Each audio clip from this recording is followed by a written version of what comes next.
You ever wonder how quickly doing something decent can turn into a living hell? I learned that the hard way, right here in Pine Ridge, Colorado, where the snow's thick, the air's thin, and the HOA is run by a woman with enough free time and legal pads to bring a grown man to his knees. My name's Vincent Forrester. I run a little snow removal gig out here. Nothing you'd see on TV, just me, an old Chevy with more rust than paint, and a list of neighbors who'd rather not break their hips on icy driveways. Let me take you back just a bit. Bought my place on Meadowbrook Lane back in 2011. 2 acres, a big OL garage, plenty of room for my tools and the plow. The neighborhood felt like a retirement home disguised as a cul-de-sac. Folks who'd been there since bell bottoms were a thing, always swapping zucchinis over fences and looking out for each other. The HOA? Sure, it was technically there, but nobody gave a damn. Old Mr. Henderson, bless him, kept the books on the same table where he made his morning coffee. Rules were more like suggestions. And if your mailbox was blue instead of green, who cared? Out here, you survive by bending, not following the rules, especially come winter. And then everything changed. Enter Patricia Whitmore, 40-something, fresh off a divorce, pockets lined with more settlement money than I'd seen in a decade, and an ego big enough to plow the whole county. She bought the McMansion at the top of the hill, swept into the neighborhood like she was running for governor, and, 6 months in, got herself elected HOA president. I didn't even know the vote was happening. I was out in Wyoming, plowing for a hospital, and came home to find Patricia's vision plastered on the community bulletin board. Raising property values, strict standards, a new era for Pine Ridge. Most folks shrugged. I should have seen the storm coming. Her first year was just annoying. No Christmas lights after January, no plastic flamingos, nothing a little eye roll couldn't fix. Then she started getting serious about vehicles. No commercial trucks in driveways overnight. Well, I kept mine behind the garage out of sight. Figure I was safe.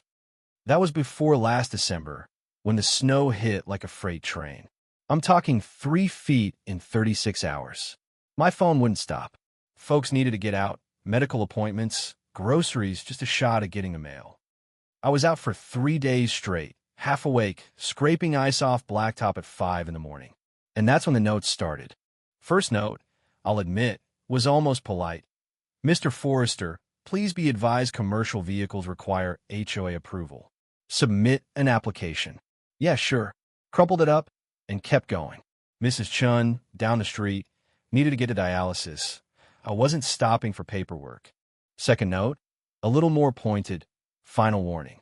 Unauthorized commercial activity will result in fines and legal action. Found it tucked under my wiper after I'd cleared the way for the mail truck. The irony was thick enough to shovel. Next HOA meeting, I decided to show up. Patricia's place looked like the set of a cooking show. Fireplace roaring, ceilings high enough for a giraffe, the whole bit. Maybe a dozen people showed up, mostly newbies who still thought Robert's Rules of Order was a good idea. Patricia's reading from a real agenda. Item 7, commercial vehicle operation. Mr. Forrester, she says, you've been observed conducting business on HOA streets without authorization. I'm standing there, boots still muddy, coat on.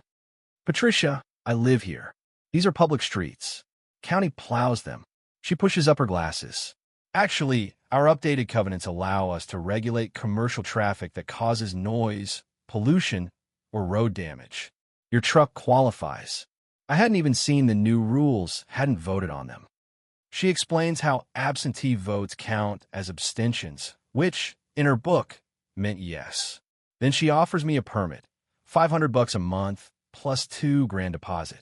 The room goes dead quiet. Even her supporters squirm. That's extortion, I say.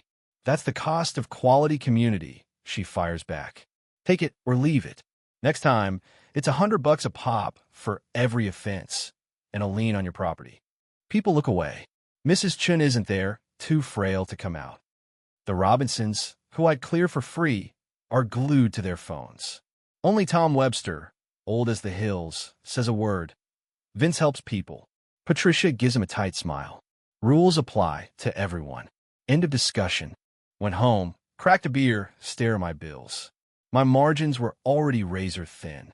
$6 grand a year just to work in my own neighborhood? I'll be done by spring. But you know, habits die hard. Next morning, more snow.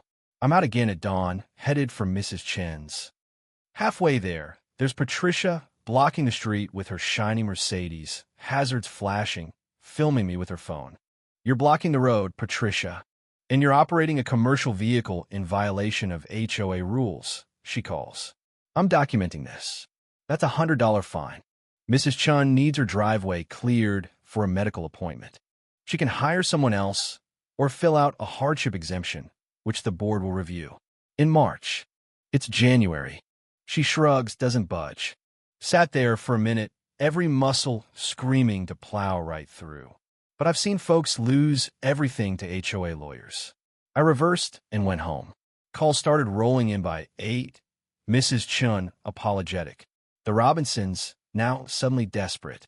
3 other clients on Meadowbrook and Pine Ridge Court. I had to tell each one, sorry, can't work inside the HOA anymore.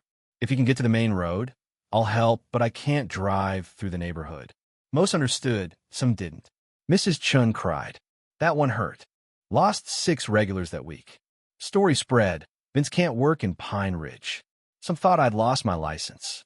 Others said I'd been arrested. Patricia, meanwhile, spun at her book club. We shut down illegal activity, keeping Pine Ridge safe.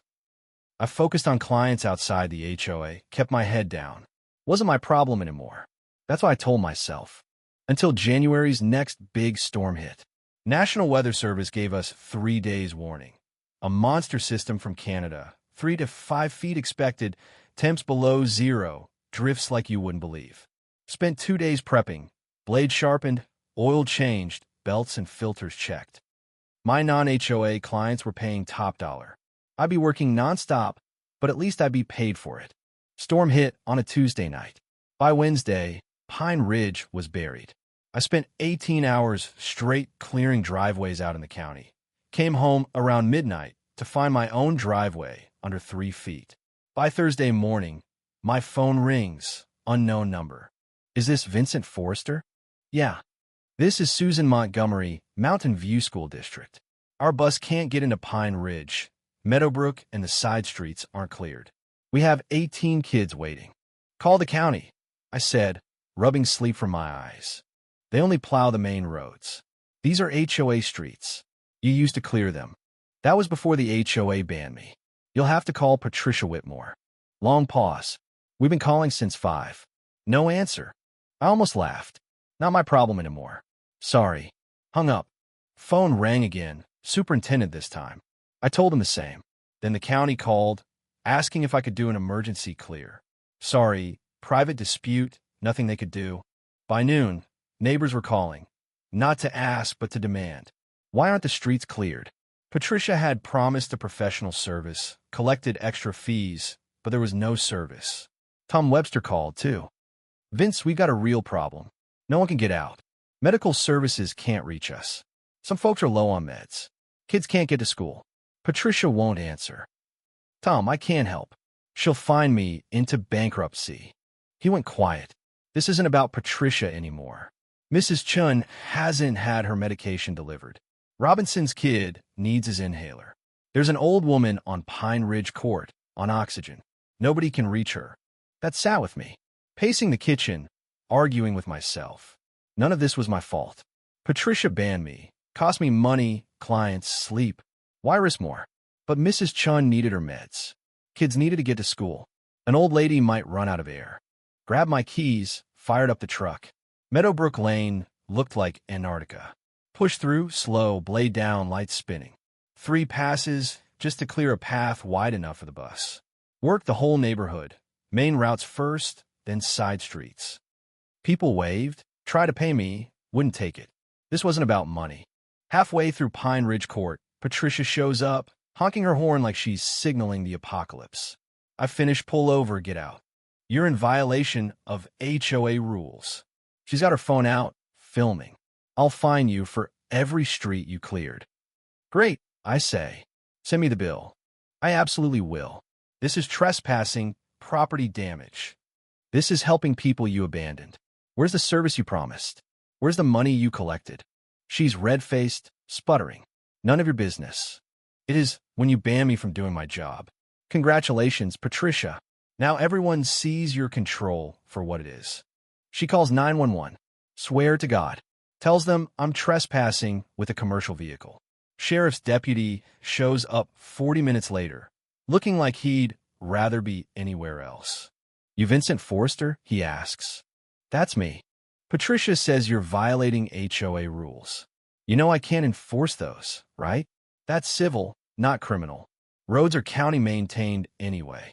Unofficially, thanks for clearing the streets. Officially, maybe don't antagonize angry HOA ladies. He drives off, waves to Patricia, who's standing there waiting for the cavalry. When he doesn't arrest me, I think she nearly explodes. The bus comes through. Medical deliveries happen. Mail shows up. Life, for one shining moment, returns to normal. Then the fines start arriving. Certified mail, $300 here, $300 there, late fees, a lien notice. Lawyer tells me HOA law's a mess, could take years to sort, cost thousands, and meanwhile, the fines keep coming. I stop clearing the streets. Patricia's won. February, another storm, more misery. School bus gives up. Parents walk their kids half a mile to the main road. Medical services refuse calls. Fire department warns response times are iffy. Property values nosedive. Houses go up for sale, no offers. Then April comes with an Easter blizzard. Neighborhood's a mess. Patricia's sunning herself in Cabo, margarita in hand, according to her Facebook. People finally start asking, where'd all the snow removal fees go? $60 a month per house, 43 houses, over 10 grand. Tom Webster calls for a financial review. Patricia refuses. Tom pushes, others join. Patricia storms out. Meeting adjourned. Tom's got a plan. HOA law says she's got to show the books if enough members request it. 3 days later, he's got 35 signatures. Patricia schedules a meeting, never shows. Her house is dark, car gone. Police get involved. Turns out she drained the HOA account, 47 grand, and skipped town. Fake invoices, phantom expenses, the whole scam. Sheriff finds her in Phoenix. She's arrested, extradited, charged with theft, embezzlement, fraud. I testify at the hearing. Lay out the lost clients, the fines, the emergency situations, the whole miserable mess. Her lawyer tries to spin it. Civil matter, not criminal. Judge isn't buying. Trial's quick. Jury takes 4 hours. Guilty on all counts. Judge gives her 6 years, orders restitution, permanent ban from HOAs in Colorado. HOA dissolves. Streets go back to the county, less frequent plowing, but at least nobody's stealing. People handle their own driveways. It's better, honestly. My clients come back. Mrs. Chun cries happy tears when I clear her driveway. Robinsons pay me double, say sorry for not standing up. Tom throws a barbecue. No rules, no HOA, just neighbors. Someone jokes about making me president. I pass. Patricia? Out of prison after 4 years. Ran into her once at a coffee shop. Hair gray, shoulders slumped. She says, I owe you an apology. I was wrong about everything. I nod. Yeah, you were. She laughs, bitter. I tried to control everything because I couldn't control my own life. Turns out I'm bad at it. I told her, no, you weren't good at it. She left, moved to Wyoming, trying to start fresh. I doubt it's going great. I'm still here. Still up at 4:30, still plowing when the storms roll in, still helping neighbors. Only difference? No one questions my motives. No one threatens fines or liens. No one tries to control me. Learned a lot. HOAs in the wrong hands are just weapons. Good intentions mean nothing if results are rotten. Sometimes the best thing you can do is stand up to petty tyrants and let them burn out their own fuse. Pine Ridge is better now. Values came back. People talk face to face, not through legal notices. The best communities? They run on trust and neighborly help, not on rules and threats. Maybe somewhere there's an HOA run by saints, but I've never seen one. And after Patricia, I'm not looking. Business is good. Bought another truck, hired a couple part-timers. Still just word of mouth. People ask why I don't go big. I tell them, I'm happy. Learn from Patricia that wanting more can be poison. I just want to do good work and sleep well. Mrs. Chun passed last spring. Her daughter thanked me, said those plowed driveways let her mother keep her dignity. That's worth more than all the money Patricia stole. We had a service in Tom's yard. Neighbors swapping stories, raising beers to Mrs. Chun, and to neighbors who actually give a damn. I thought of Patricia alone in Wyoming. She could have been part of this. Instead, she chose control and lost everything. Sometimes I wonder, what if I just paid her bribes? Would she have stopped? Doubt it. Tyrants don't quit, they escalate. By refusing, I forced her hand and exposed her for what she was. It hurt in the short term, but in the long run, we're better for it. Now, Pine Ridge is just a collection of people who look out for each other. We talk things out. We help each other. And when snow falls, I'm out there, no permission slips, no threats, just me and my plow, doing what needs to be done. That's how it should be. That's how it'll stay. Because everyone here remembers Patricia. And if anyone ever tries to run things like that again, well, you've seen what happens. Let me ask you this. Where's the line between order and tyranny? When does keeping a community nice turn into just another way to push people around? Ever seen something like this where you live? Share your story, your take on what's right and what's fair. Because if there's one thing this whole mess taught me, it's that the only justice worth having is the kind we build together.